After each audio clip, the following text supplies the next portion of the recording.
더 인벤션 랩의 김주영 대표고 초기 투자 열심히 하고 있는 엑셀러레이터 기관입니다.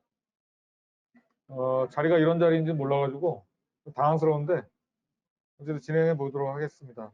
메가전 클라우드는 여러분 잘 아시는 바와 같이 클라우드 MSP 사업자로서 되게 큰 사업자고 저희와도 오픈 이노베이션 파트너십 제휴를 체결하고 스타트업에 대한 지원 사업을 하고 있는데요. 오늘 제가 여러분들이랑 공유할 내용은 오픈 이노베이션의 주체가 사실은 스타트업이라기보다는 대기업이기 때문에 이 전통적인 기업의 오픈 이노베이션을 추진할 때 어떤 관점에서 하면 좋겠는지에 대한 내용을 중심으로 설명을 드리도록 하겠습니다. 먼저 그 스타트업을 논의하기 전에 이 스타트업에 관심 있는 대기업 관계자들 관점에서 보면 왜 대기업들이 스타트업에 관심 있는가에 대해서 살펴볼 필요가 있어요. 첫 번째는 오픈 이노베이션의 단어를 만든 사람인데 버클리 하스 경영대학원의 헨리 체스브로 교수라고 하시는 분이 계십니다. 이분이 이제 남긴 어록 중에 유명한 어록인데 대부분의 혁신은 실패하죠. 그럼에도 기업이 혁신하지 않으면 죽는다. 이거 굉장히 이제 유명한 말인데 문제는 혁신을 어떻게 하느냐에 대한 방법론 관점에서 오픈 이노베이션, 개방적 혁신이라고 하는 방법론이 제안이 된 겁니다. 그래서 여태까지 전통적인 기업들이 혁신을 안 한 게 아니라 혁신을 해왔죠. 주로 이제 존속적 혁신 활동 관점에서 대기업들이 추진했던 혁신이라고 하는 것은 인크리멘털 이제 인크리스예요. 인크리멘털 체인지. 그러니까 점진적인 개선 활동을 통한 혁신.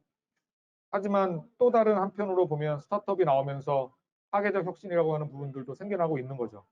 그래서 이제 헨리 체스브로가 제안한 새로운 방법론은 뭐냐면 이제 클로스드 이노베이션 말고 기업이 자기가 위치한 시장을 수성하는 것뿐만 아니라 완전히 다른 시장으로 진입을 가속화를 하기 위한 새로운 방법으로 기업 내부에 있는 정보 지식 자원을 목적성을 가지고 활용하는 전략적 행위가 필요하다.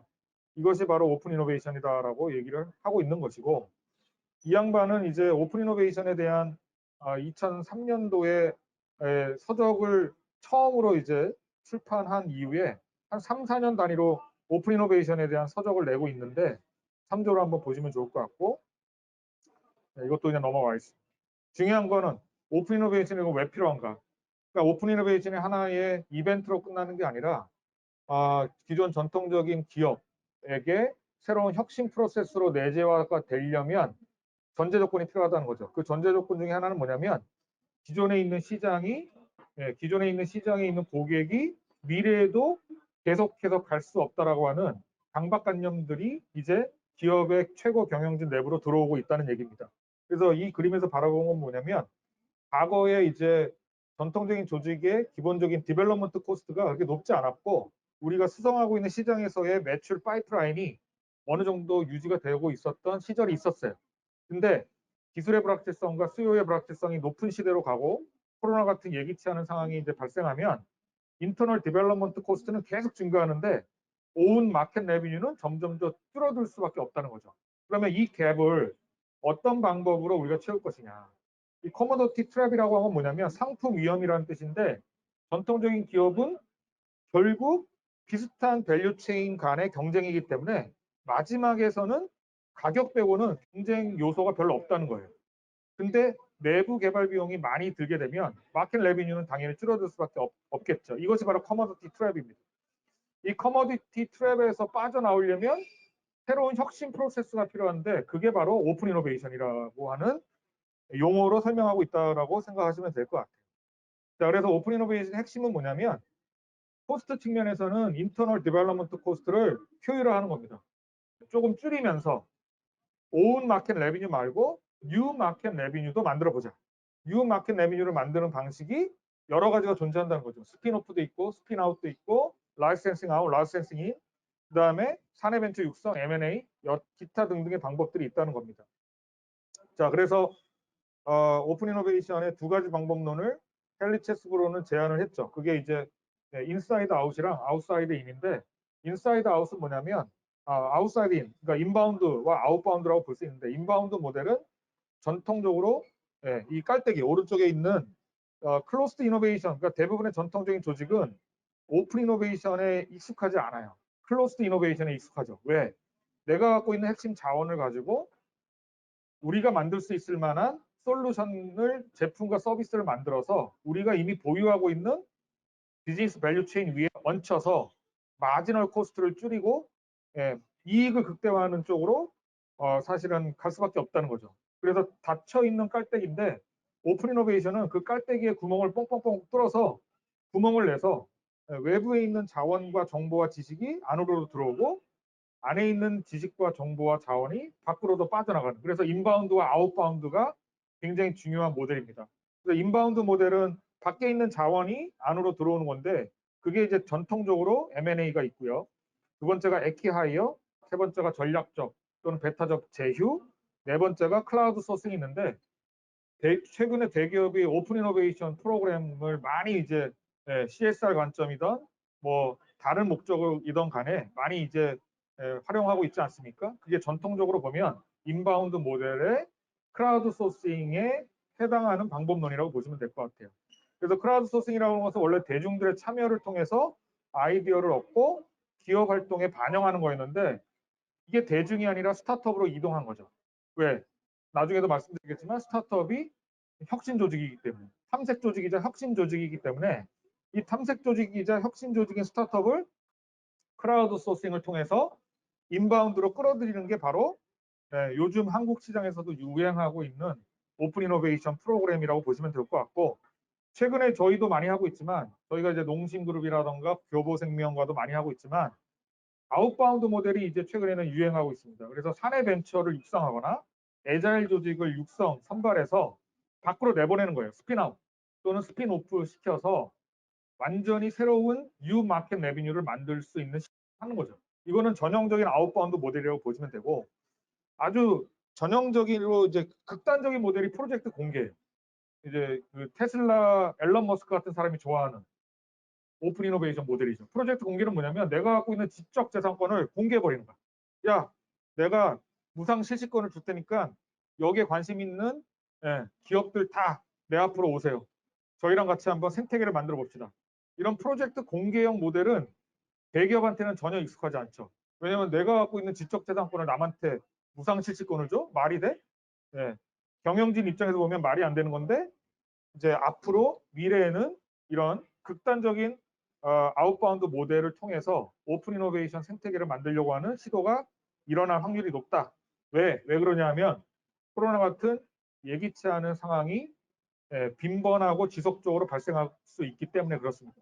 이런 상황이 발생하면 수요의 불확실성과 기술의 불확실성이 극대화 높아지는 거야. 그러니까 이제 경영진들도 미래를 예측하기가 힘들어지는 시대가 이제 오고 있는 거죠. 이런 것들을 조사했던 학자가 있어요. 이게 바로 이제 이노베이터스 메소드를, 아주 유명한 서적인데, 인시아드 대학의 네이선 퍼라고 하는 이제 교수가 포춘 500, 그러니까 상장사죠. 미국 증시에 상장돼 있는 500개 기업의 평균 기대 수명 조사를 64년에 했을 때는 61년, 그러니까 상장하면 61년 정도는 상장한 상태로 유지가 됐었는데, 2014년에 조사를 했을 때는 그 기대 수명이 18년으로 줄어들었다는 겁니다. 그 이유가 뭐냐면 기술의 불확실성과 수요의 불확실성이 점점 높아지기 때문에. 자, 그래서 이 네이선 퍼가 조사한 게 뭐냐면, 기술의 불확실성과 수요의 불확실성을 업종별로 10년 동안 조사한 거예요. 그래서 테크놀로지 언서턴티를 X축에 놓고 디맨드 언서턴티를 Y축에 놓고 업종별로 어느 영역이 불확실성의 정도가 높은지를 조사를 해보니까, 조사 방법론은 좀 제외하겠습니다. 자, 그래서 보니까 1사분면부터 4사분면까지 포진이 업종별로 되고 있는 거예요. 근데 이제 점선으로 제가 정리한 요게 이제 주로 스타트업들이 나와서 기존의 레가시 영역들을 빨리 이제 가치 사슬을 해체하는 영역이 이쪽 영역인 거예요. 그래서 이쪽 영역의 기업들이 최근에 이제 오픈 이노베이션 활동에 적극적일 수밖에 없다라고 이제 보여집니다. 근데 한국 경제를 떠받치고 있는 주요 업종군은 1사분면에 다 있어요. 화학계열, 자동차, 그죠? 조선, 전자장비, 이동통신 다 일사분면입니다. 일사분면이 뭐냐면 기술의 불확실성도 높고 수요의 불확실성도 엄청 높은 영역이죠. 근데 얘네들은 오픈 이노베이션을 어떻게 하냐면 스타트업을 통해서 하기보다는 사내 벤처, 아웃바운드 모델을 되게 선호하고, 두 번째는 뭘까요? 디지털 트랜스포메이션을 통해서 기존의 레가시 비즈니스 모델의 비즈니스 트랜스포메이션에 관심 있는 영역이 1, 4분면 영역이에요. 3, 4분면 영역은 전통적으로 너무나 몇십 년 동안 바뀌지가 않아. 금융이 그렇죠. 금융, 리테일, 소매 이런 쪽은 몇십 년 동안 이 레가시의 관성이 바뀌지 않기 때문에 스타트업들이 특히 3, 4분면에 많이 출연해서 가치사슬을 해체하는 방향으로 움직이고 있고 1, 4분면에 있는 우리나라의 전통적인 시가총액 80%를 차지하고 있는 대기업들은 주로 사내 벤처를 육성해서 뉴마켓 레비뉴를 만들거나 애자일 조직에 관심이 있거나 디지털 트랜스포메이션을 통해서 인공지능 기술을 활용해서 기존의 레가시 비즈니스 모델의 트랜스포메이션에 관심이 있다. 이렇게 이제 트렌드를 보시면 돼요. 다음 장. 자, 그래서 이런 것들에 대한 이론적인 토대를 또 닦은 사람이 누굽니까? 바로 크리스텐슨 교수죠. 재작년에 타계한 제가 이제 존경했던 교수이기도 하고 이 크리스텐슨 교수가 97년에 이미 이노베이터스 딜레마라고 혁신자의 딜레마라고 하는 책을 썼죠. 여러분들 잘 아시는 디스럽티브 이노베이션이라고 하는 단어가 이 책에서 나온 겁니다. 혁신의 유형에는 두 가지가 있는데 존속적 혁신과 파괴적 혁신. 자, 그러면 이 양반이 얘기하는 존속적 혁신의 전제 조건이 뭐냐면 problem is well understood. 그러니까 존속적 혁신이라고 하는 것은 인크리멘탈 체인지, 그러니까 게임 체인징의 상황으로는 가지 않는다는 거예요. 이거 벗고 하면 안 되나요? 안 돼? 아, 힘들어 죽겠네. 자, 이런 상황인지 몰랐습니다. 굉장히 이제 심오 있는 이제 주제를 가지고 이렇게 뭐 혼자 떠들려니까 그래서 옆에 앞에 계셔가지고 우리 조은채 선장님 오랜만에 뵙습니다. 반갑습니다. 자, 존속적 혁신의 전제 조건은 뭐냐면요. 이미 우리가 캐펙스와 오펙스를 엄청나게 몇십 년 동안 쏟아부었던 비즈니스 밸류 체인에서 작동되는 거예요. 왜? 문제점이 다 정의되어 있고 누구보다 수요와 공급의 예측을 내가 잘 알고 있어. 존재하는 시장이야. 그렇죠? 그다음에 이노베이션은 이런 시장에서는 어떻게 돼요? 퍼포먼스 위주, ROI, IRR, ROA 이런 것들이 되게 중요한 거예요. 경영 지표가 중요해. 커스터머 이즈 빌리버블. 시장이 존재하고 고객이 존재하는 시장이야. 그러니까 뭐예요? 게임 체인징의 상태로 절대 가지 않아. 인크리멘털 체인지, 점진적인 개선 활동이 일어나는 영역이고 디슬럽티브 이노베이션은 뭐냐면 고객 문제점이 뭔지도 잘 모르겠어. 블러링해. 하지만 뭔가 누구도 간과하고 있는 영역인 것 같아. 그래서 고객 가설을 만들고 문제점을 우리가 진단하기 위해서 먼저 탐색적으로 딱 들어가가지고 게임 체인저의 상태로 가는 시장. 이게 바로 이 디슬럽티브 이노베이션이 작동되는 시장인 거죠. 자, 그러면 여러분 생각하시기에 기존의 대기업들은 서스테이닝 이노베이션에 능할까요? 디슬럽티브 이노베이션에 능할까요? 당연히 서스테이너블 이노베이션에 능할 수밖에 없는 조직이야. 혁신 활동을 안 하는 게 아니라 하는데 존속적 혁신 활동에 되게 포커스가 맞춰져 있는 거죠. 그래서 내부의 관성 조직들이 경영 지표를 가지고 계속해서 혁신하려고 노력하는 조직인데 반해서 디슬럽티브 이노베이션을 해본 적이 없으니까 탐색 조직을 우리가 만들어서 유지를 해본 적이 없잖아요. 그러니까 스타트업에 관심이 있는 거예요. 왜? 내부에서 아무리 얘기를 해도 그것을 하나의 일거리로 받아들이지 내 KPI도 했었는데 내가 저걸 왜 해야 되지? 이런 이제 의문점이 드는 거죠. 기존의 레가시 조직들은. 그러니까 경영진 입장에서, 오너 입장에서 보면 야, 내부에서 이거 하면 안 되겠다. 외부에 있는 스타트업들을 투자를 하거나 인수를 해서 우리가 완전히 다른 국면을 모색하지 않으면 안 된다라고 하는 게 스타트업에 대한 관심도가 높아질 수밖에 없는 이유라고 보시면 되는 거예요. 이게 혁신 관점에서 보면 그렇다는 겁니다. 그리고 기존의 존속적 활동에서는 뭐가 중요하냐면 이제는 디지털이 중요해요. 과거의 IT는 코스트 센터였어요. 왜? 기존의 ERP나 서플라이 체인 매니지먼트 SCM이라고 하는 것은 뭔가 업무 프로세스를 효율화하고 생산성을 극대화하고 품질 관리를 하기 위해서 필요한데 그것을 유지하는 비용이 너무 많이 들어. 근데 디지털은 뭐냐? 과거 IT는 그래서 코스트 센터인데 지금과 미래의 디지털은 뭐냐면 프로핏 센터야. 왜? 데이터가 모네타이제이션 되는 국면 전환을 디지털이 만들어지기 때문에 디지털을 통해서 결국 데이터라고 하는 원재료가 보이기 시작하고 인공지능 기술이 들어가면서 데이터를 이용한 모네타이제이션 프로세스를 기존 레가시 비즈니스에 뭔가 하고 싶은 거예요. 그게 뭐예요? 그게 디지털 트랜스포메이션. 그래서 기존 비즈니스 모델은 디지털을 적극적으로 수용해서 비즈니스 트랜스포메이션을 하려고 노력하는 현상이 가속화되고 있는 반면에 또 한편으로는 오픈 이노베이션을 통해서 외부에 있는 스타트업을 선발하거나 투자를 통해서 새로운 디슬럽티브한 이노베이션의 프로세스도 만들고 싶어 하는 게 바로 대기업의 니즈라는 거죠. 그래서 대기업은 뭡니까? 두 마리 토끼를 잡아야 되는 시대에 지금 처해 있다. 두 마리 토끼. 그 두 마리 토끼가 뭐냐 하면 그 그림이 또 안 나오네. 뭐냐? 바로 디지털 트랜스포메이션을 통해서 기존 레가시 비즈니스의 트랜스포메이션도 해야 되고 오픈 이노베이션을 통해서 게임 체인징의 상태를 만들 수 있는 탐색 조직도 키워야 되고 그런 두 마리 토끼를 다 잡아야 되는 게 지금 대기업의 현실이다. 그 대기업의 현실에서 결국 내부적으로 어떤 역량을 갖추는 게 되게 이제 중요할 거냐 이런 것들이 되게 중요한 이슈라는 겁니다. 저희 같은 경우에는 그런 대기업들과 이런 변화 관리 관점에서 인바운드, 아웃바운드, 오픈 이노베이션 모델을 통해서 다양한 기회들을 같이 모색하고 있습니다. 자, 그래서 오픈 이노베이션은 기존 시장 또는 신시장에서 새로운 뉴 비즈니스 모델을 만드는 방식, 이를 위해서 관성 조직이 아닌 탐색 조직에 대한 관심과 전환이 필요하다. 그리고 이런 탐색 조직이 추구하는 혁신 프로세스가 바로 크리스텐슨이 주장하는 존속적 혁신, 파괴적 혁신의 두 마리 토끼를 모두 잡아야 되는 기존 기업 조직의 딜레마를 해소하는 열쇠가 될 수 있다. 그런 내용을 얘기를 한 거고요. 두 번째는 그러면 이제 인바운드 오픈 이노베이션 관점에서 이런 외부의 혁신 파트너를 스타트업을 끌어들이기 위해서 우리가 어떤 전략적 접근이 필요하냐라고 했을 때 두 가지 접근을 이제 구사할 수 있는데 아까 얘기한 대로 인바운드는 결국 외부에 있는 기술 조직 또는 서비스 조직을 우리가 안으로 끌어들여서 뭔가 POC도 해보고 거기서 뭔가 성과가 나오면 새로운 어떤 조직적 관점으로 연결하는 프로세스고요.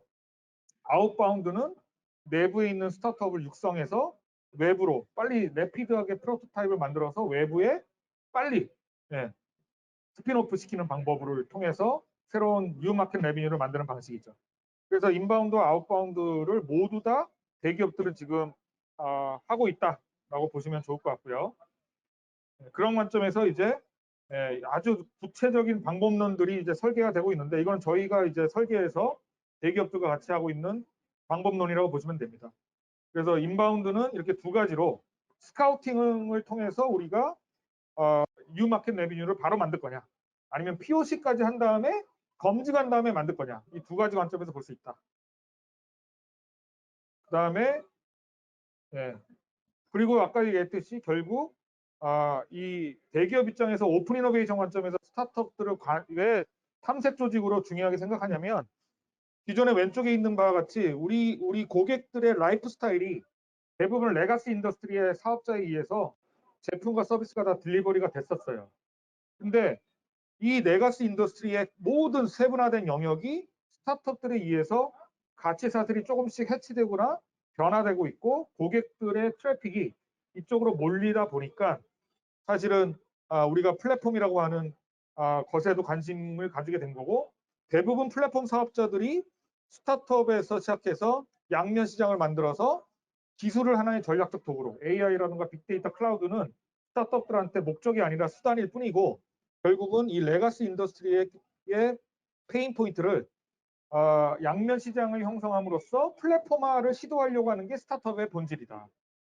여러분들이 보는 대부분의 스타트업들은 플랫폼을 지향한단 말입니다. 다면 시장 또는 양면 시장을 지향하는 스타트업들이 대부분이라는 거죠. 물론 딥테크 스타트업이 있긴 하죠. 바이오 섹터로 가면. 그런 딥테크 스타트업들을 제외하고 거의 대부분의 10개 중에 9개의 스타트업들은 레가시 인더스트리 플레이어들과 경쟁하는데 자원을 가지고 경쟁하는 게 아니라 네트워크 효과를 가지고 경쟁한다. 이 네트워크 효과를 어떻게 시장에서 만드는지가 스타트업의 본원적인 가치로 연결이 된다라고 보시면 될 것 같아요. 자, 그래서 스타트업이 선택한 방식이 뭡니까? 스타트업이 선택한 이 사업 개발 방식이라고 하는 게 굉장히 린한 프로세스로 갈 수밖에 없고 기존의 대기업이 익숙한 관성 조직은 아까도 얘기했듯이 이미 수요와 공급이 예측되는 시장에서 비즈니스 파이프라인을 만들었기 때문에 프로토타입을 만들 필요가 없어요. 프로토타입 만드는 게 바보 같은 일이야. 왜? 우리 비즈니스 밸류체인이 이미 다 있는데 비즈니스 밸류체인에 하나 딱 얹어서 1000억짜리 매출 만들면 그게 땡큐인 거 아니겠어요? 그런데 뭘 프로토타입 만들어? 그러니까 관성 조직에서 탐색 조직이 필요로 하는 프로토타입을 만들려고 그러면 싫어하는 거예요. 내가 왜? 지금 돈 벌어야 되는데. 그러니까 애자일 조직을 만드는 겁니다. 애자일 조직 타이거 팀이라고 하죠. 애자일 조직을 만들어서 스타트업 라이크한 컬처와 트랜스포메이션을 자꾸 이식하려고 하는 거예요. 그 애자일 조직이 하는 활동이 뭐예요? 대기업의 애자일 조직이 하는 활동이 바로 스타트업과 똑같은 활동인 거야. 네. 빌드하고 매주하고 런하고 빌드하고 매주하고 런하고 민하게 몇 번의 피보팅을 거쳐서 스타트업은 아니지만 우리가 스타트업 라이크한 컬처로 전환하기 위한 노력을 하는 게 바로 애자일 조직이고 애자일 조직에 뭐가 필요합니까? 결국 클라우드 네이티브한 환경에서 비즈니스 애플리케이션이나 컨슈머 애플리케이션을 빨리 만들어야 돼요.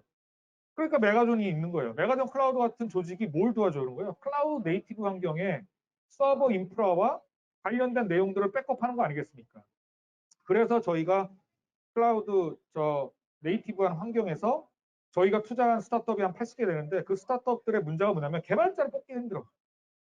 그러니까 저희가 이제 빌드 센터를 둬서 저희가 빌드 센터라고 이제 베트남에 100명의 실제 개발자를 두고 한국에는 PM 10명만 둔 IT 아웃소싱 조직과 제휴를 맺었어요. 브링메이트라고 하는. 이 조직이랑 같이 협업을 해서 저희가 투자한 팀인데 개발자가 지금 부족해. 특히 클라우드 네이티브 환경에서 애자일하게 데브옵스로 빨리 애플리케이션을 런칭하고 랜딩존을 만들어서 빨리 실험을 해야 되는데 그걸 할 수 있는 개발자가 없어. 바로 붙여줍니다. 빌드센터를 붙여서 랜딩존에서 고객 테스트를 할 수 있게끔 AWS나 Azure, 구글 GCP 위에서 애플리케이션이 만들어질수록 도와주고 고객 지표를 가지고 빨리 검증할 수 있도록. 그게 애자일 조직의 핵심이니까. 그래서 클라우드에 대해서도 엄청 공부를 해야 돼요. 저도. 왜? 이게 스타트업 투자라고 하는 게 그냥 투자해놓고 그냥 멍하니 먼 산 바라볼 수는 없잖아요. 그러니까 클라우드도 엄청 공부하고 클라우드 네이티브 환경에서 대해서도 공부를 해야 되고 AWS와 Azure와 구글 GCP가 특성이 뭐가 다른지도 공부해야 되고 엄청 공부했습니다. 그러니까 저를 이렇게 부른 거야. 좀 해달라고. 근데 이런 강의였는지 몰랐죠. 하여간 그럼에도 불구하고 반갑고요, 여러분.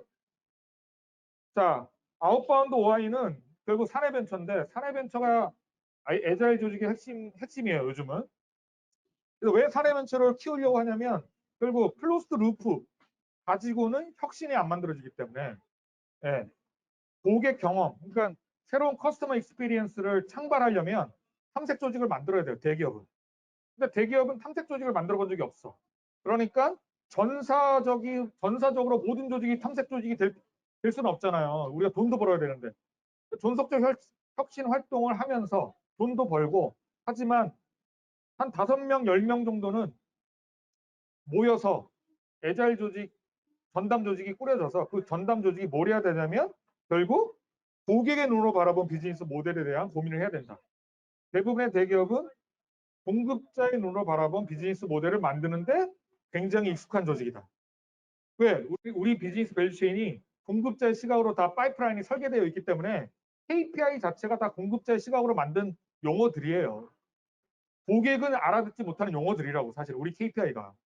근데 실제로 고객은 별로 관심이 없는 거지 점점 더.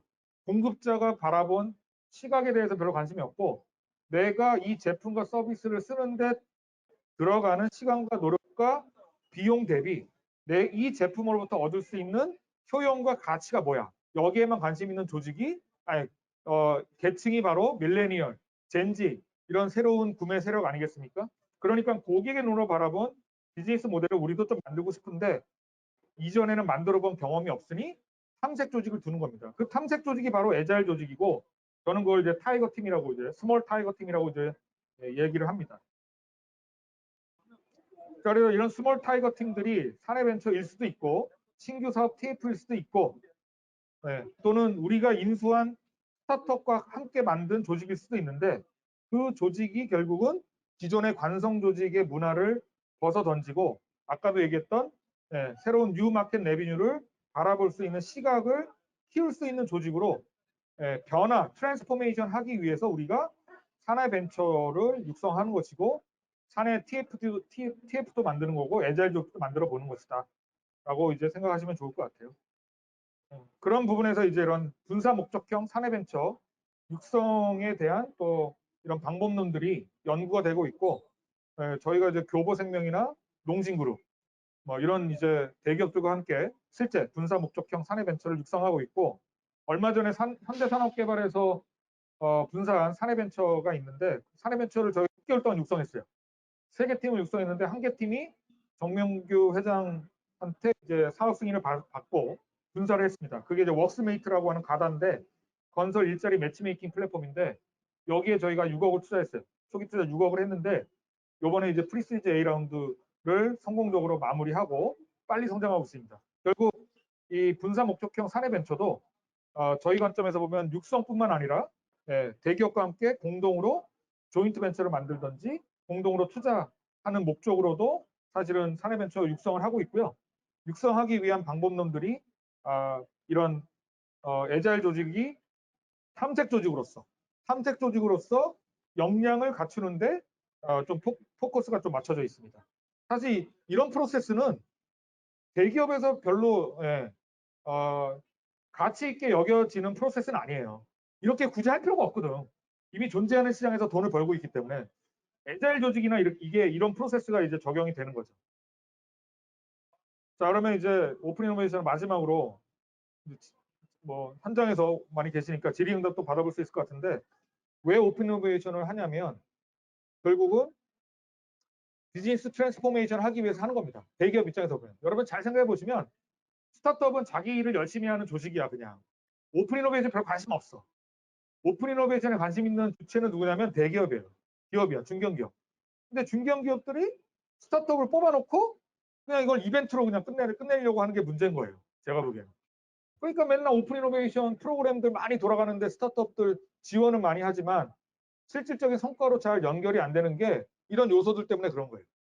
내부에서 예를 들면 융통성 없는 그런 프로세스가 여전히 존재하고 POC를 한번 하려고 하면 1,000만 원 결제하려면 막 6개월이 걸려. 예를 들면. 공감하시잖아요. 그죠? 자, 그래서 이게 오픈 이노베이션이라고 하는 게 새로운 혁신 프로세스를 만들기 위한 대기업의 노력인데 이 노력하기 위한 전제 조건 없이 스타트업들만 뽑아놓고 뭘 한다? 이거는 그냥 하나의 그냥 오픈 이벤트죠. 오픈 이벤트로 끝나버리고 이노베이션이라고 하는 것은 길거리를 가다가 걸려드는 아이디어가 아니에요. 그거는 이제 스티브 잡스 같은 정말 구루나 아이디어를 실행으로 옮길 수 있는 사람이나 가능한 거고 대기업한테 혁신이라고 하는 것은 하나의 프로세스입니다. 아이디어가 아니라 프로세스. 프로세스라고 하는 건 뭐냐면 오랫동안의 학습과 통찰력을 통해서 내재화되는 거예요. 학습과 통찰력을 통해서 내재화되는 썸띵뉴인데 그게 오픈 이노베이션이 하나의 이제 새로운 혁신 프로세스로 시장에 지금 바라봐지고 있는 것이죠. 그럴 때 가장 중요한 건 뭐냐면 내부에 오픈 이노베이션을 전담하는 조직이 있어야 되고 그 조직이 오픈 이노베이션 하기 위한 마인드셋의 전환이 반드시 전제로 깔고 가야 되는데 그런 부분들이 지금 상대적으로 부족한 게 사실이에요. 만나보면. 자원의 적절한 배분도 안 되고 있고 내부 프로세스와 충돌이 제일 심하고 현업부서의 지원 부족 심합니다. 저도 많이 겪어보니까 오픈 이노베이션이 성공하지 못하는 3가지 이유를 꼽으라면 이 3가지가 가장 중요한 이유인 것 같아요. 뭔가 의지는 있지만 탑의 의지는 있지만 실무단으로 내려오면 너무 힘든 거야. 전담 조직이. 자원도 없고 내부 프로세스 설득해가지고 POC를 해야 되는데 내부 현업부서한테 얘기하면 이걸 내가 왜 해야 돼요? 내가 왜 제 스타트업을 왜 만나야 돼요? 내 KPI랑 무슨 상관이 있어요? 있다고 얘기들이 막 나오니까 전담 조직은 만들어지지만 전담 조직이 힘든 거예요. 그래서 이제 OI를 할 때 방법론적 관점에서 보면 저희가 항상 이제 워크숍을 합니다. 최고 경영진 대상으로 실제로 OI란 무엇인가, 오픈 이노베이션이 혁신 프로세스로서 어떤 가치가 있는가를 교육을 시키고 두 번째, 전담 조직이 중요한 게 아니라 오픈 조직이 결국 POC를 해야 되기 때문에 현업 조직 대상자들을 다 불러요. 다 불러서 재교육을 시켜. 오픈 이노베이션과 디지털 트랜스포메이션과 혁신이라고 하는 개념에 대해서 딱 정리정돈하고 최근에 스타트업 트렌드까지 다 얘기를 해줘요.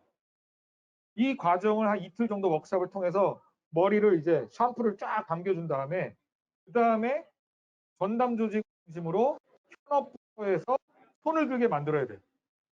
그냥 스타트업의 관심사, 내가 스타트업을 뽑아서 내 KPI랑 인게이지먼트 될 수 있는 조직을 우선순위로 가져와야 됩니다.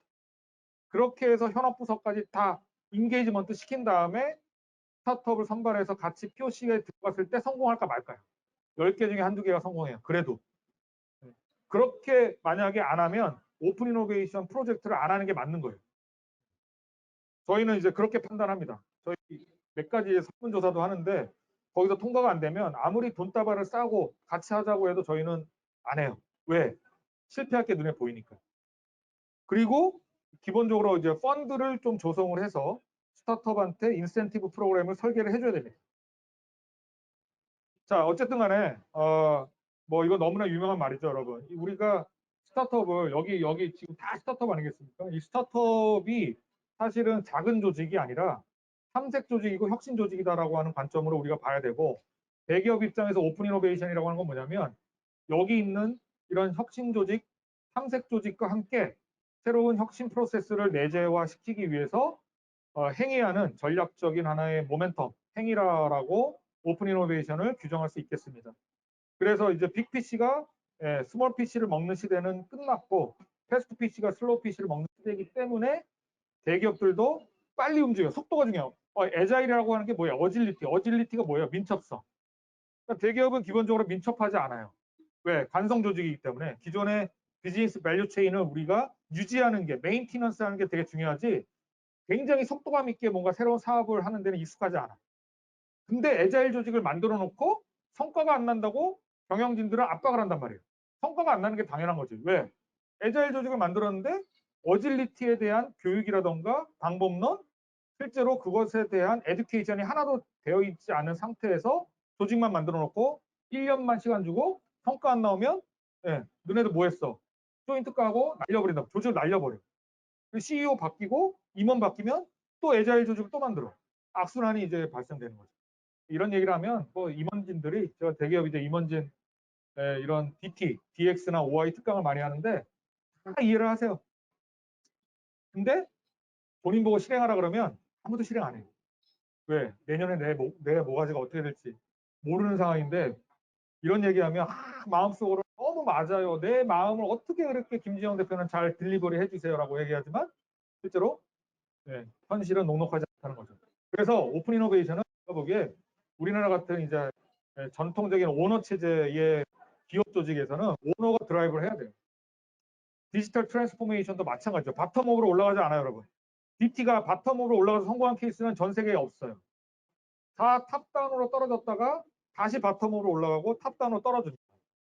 강력한 최고 경영진의 의지와 오너의 의지 없이 오픈 이노베이션은 절대로 성공할 수 없어요. 이런 얘기를 해도 다 이해를 하십니다. 하지만 실행하기가 쉽지가 않은 거죠. 자, 제 강의는 이상으로 마치도록 하겠습니다, 여러분. 감사합니다.